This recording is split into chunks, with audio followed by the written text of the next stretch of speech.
You ever have that one moment in your life where a lifetime of resentment boils over, and you realize you have all the power to strike back? Mine came not in a courtroom or a dramatic confrontation, but during a dull, suffocating birthday dinner. My adoptive father, the man who raised me, who signed the papers, who promised me everything, just cut me out of his will. The reason? Because I'm adopted, not real blood. And he wanted to make sure his precious biological nephew inherited the family fortune, including the ancestral house. He told me this himself, calmly, over a terrible steak dinner last Christmas, calling it maintaining the family lineage. I was shattered, humiliated, and filled with a cold rage I didn't know I possessed. 6 months later, on his 70th birthday, I gave him my gift, and when he saw what it was, the color drained from his face so fast I thought he was having a stroke. It wasn't a watch or a bottle of whiskey. It was the deed to that ancestral house.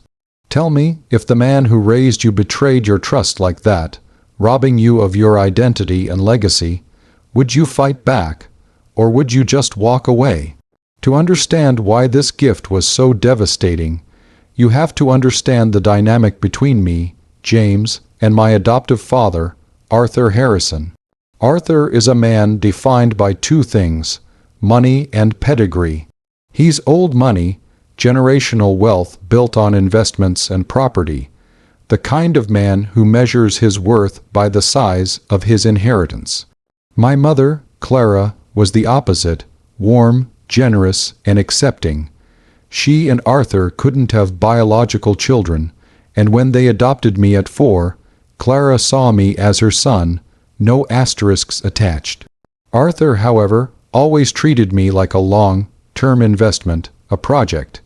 He paid for the best schools, tailored suits, and lessons in fencing and Latin, but he never gave me unconditional love. Everything felt conditional, hinging on my performance, my success, and my adherence to the Harrison way. The ancestral home, Harrison Manor, wasn't just a house. It was the symbol of their lineage, dating back 3 generations.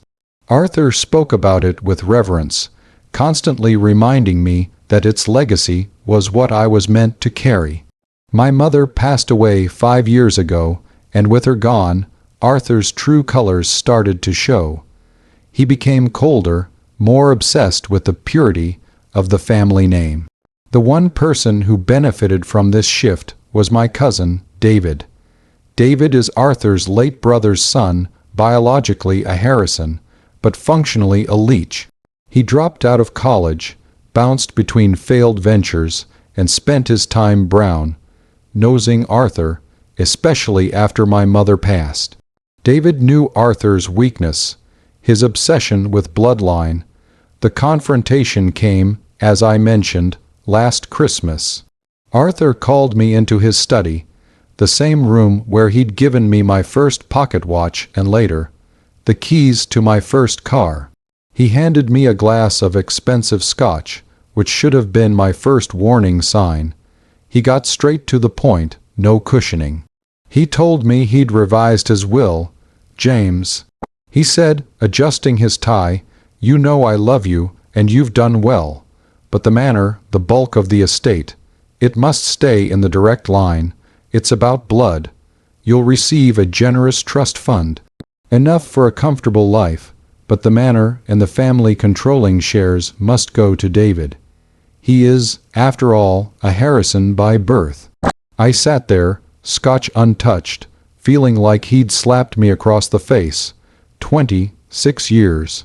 26 years of trying to be the perfect son, the perfect heir, only to be dismissed by a DNA test he took decades ago. It wasn't about the money. It was the betrayal the final confirmation that in his eyes, I was always less than, always an outsider. When I asked him how my mother would feel, his response was curt. Your mother was sentimental. I am a realist. That conversation finalized everything for me. I realized he hadn't just cut me out of the will. He'd cut me out of the family, using my adoption as a weapon. I walked out of that study not as his son, but as his enemy, determined to find a way to make him pay for his hypocrisy. I spent the next 6 months doing two things: grieving the loss of the father I thought I had, and meticulously planning my counterattack. I knew I couldn't challenge the will directly. Arthur was too careful, too legalistic. My revenge had to be surgical, hitting him where it hurt most: his pride and his precious manor.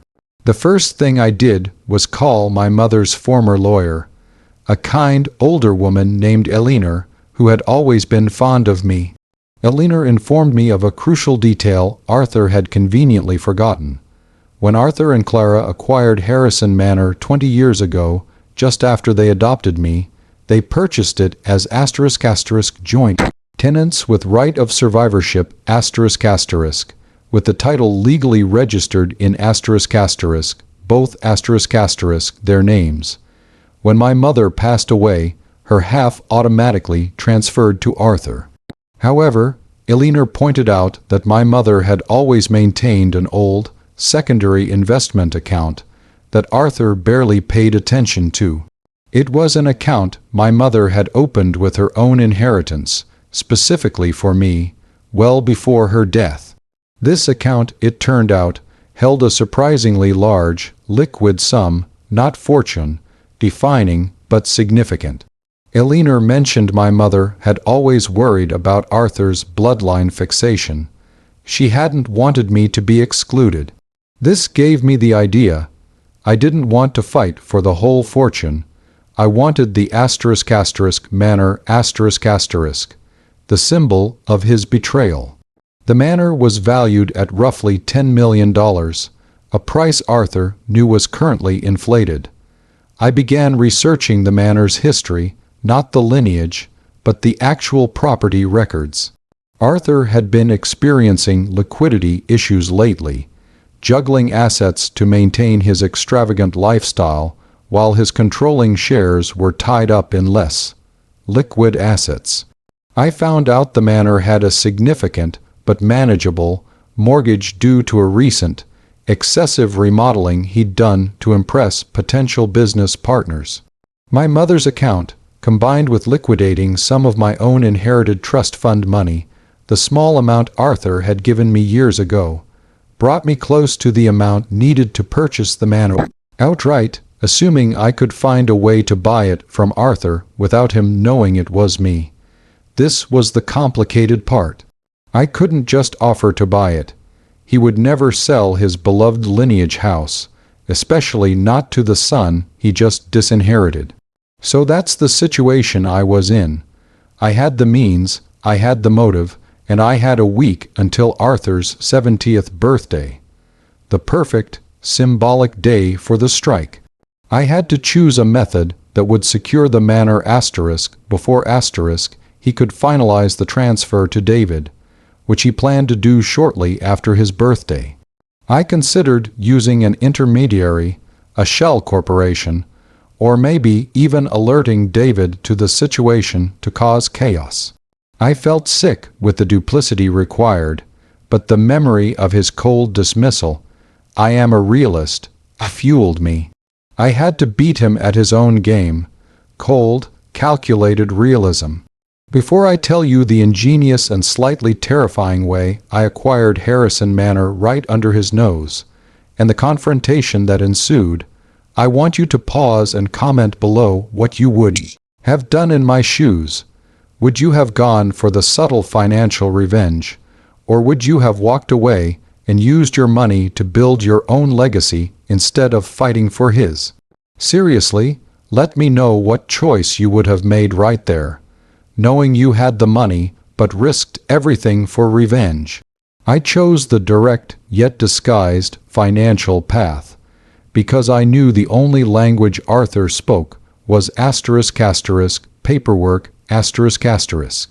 I set up a single purpose holding company through Eleanor's law firm, naming a completely anonymous, reputable commercial real estate firm in Chicago, as the purchasing entity. I instructed them to make an aggressive, all-cash offer for Harrison Manor, contingent only on a 2-week closing and a non-disclosure agreement. Arthur, facing unexpected liquidity trouble and believing the offer came from a discreet, anonymous corporation looking for a tax write-off, bit immediately.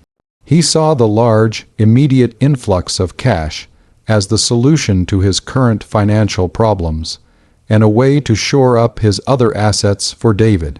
He didn't even bother to negotiate the price much. He was too proud and too preoccupied with his upcoming 70th birthday celebration to perform proper due diligence on the buyer. He signed the final closing documents just 2 days before his birthday, happy that he had secured $10 million without having to worry about David's financial incompetence ruining the family estate. The deed was officially transferred to my shell company, Redwood Acquisitions, 48 hours before his party. Arthur had sold the very thing he told me I was unworthy of inheriting, proving my worth was only ever measured by the cash I could provide. The final step was to prepare the gift. The party was a suffocating affair.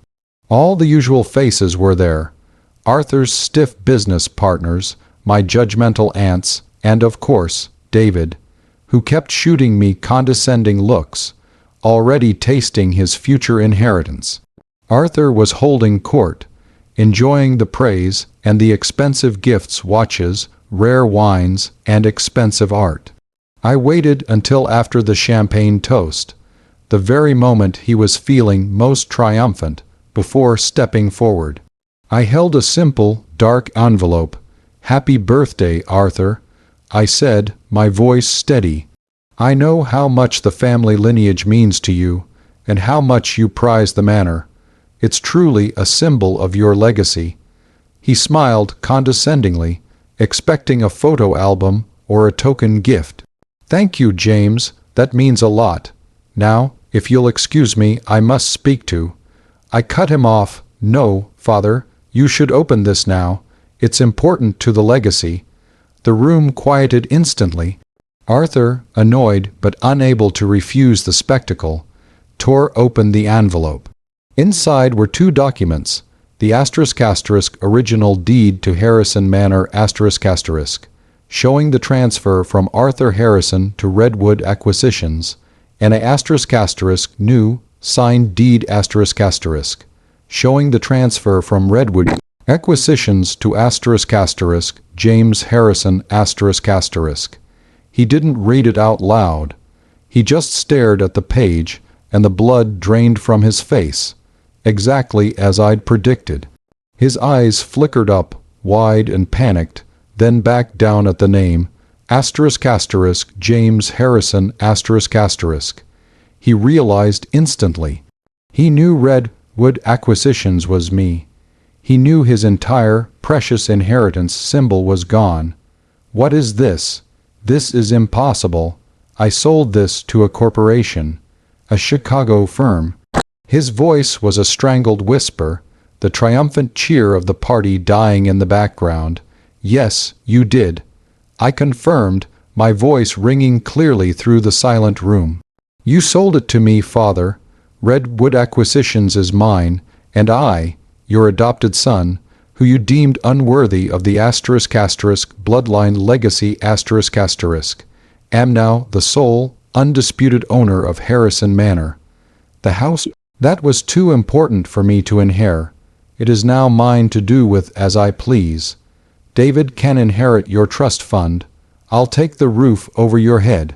David sputtered, starting to argue, but Arthur cut him off with a desperate, weak wave of the hand. Arthur collapsed into a nearby chair, clutching the papers, his face ash-white. The humiliation was complete. His pride, his legacy, and his house were mine. The aftermath was exactly what I deserved and what he deserved. Arthur tried to challenge the sale, citing fraud and duress, but Elinor had drafted the contracts perfectly. The sale was entirely legal, and the shell company was perfectly insulated. Arthur, unable to afford the massive legal battle and facing scrutiny on his asset management due to the speed of the sale, was forced to accept it. He moved out of Harrison Manor 2 weeks later, a broken man. David, realizing he had lost his guaranteed prize, quickly abandoned his uncle, proving his loyalty was always transactional. I decided to keep the manor, not because I cherished the Harrison legacy. I planned to rename it **Clara's House**, but because it was a tangible monument to my mother's foresight and my own strength. I got back the dignity Arthur tried to steal. We now have a strained, distant relationship, mostly maintained by lawyers, but he finally sees me, not as a project, but as a force to be reckoned with. The money he left me in his trust fund, I used it to pay off the remaining mortgage on the manor. I built my own legacy by reclaiming the one he tried to deny me. I still look at that deed sometimes and remember the cold calculation I had to employ to beat him. It was necessary, I believe, to reclaim my worth and honor my mother's memory. It wasn't just revenge, it was the ultimate act of self-definition. Like this video, if you were on my side and think his hypocrisy deserved that public humiliation. Subscribe for more stories about justice served when the family turns toxic. And please, share your final thoughts on this whole mess in the comments section below. Do you think I went too far, or was this the only way to truly reclaim my place? I'll see you all in the next story.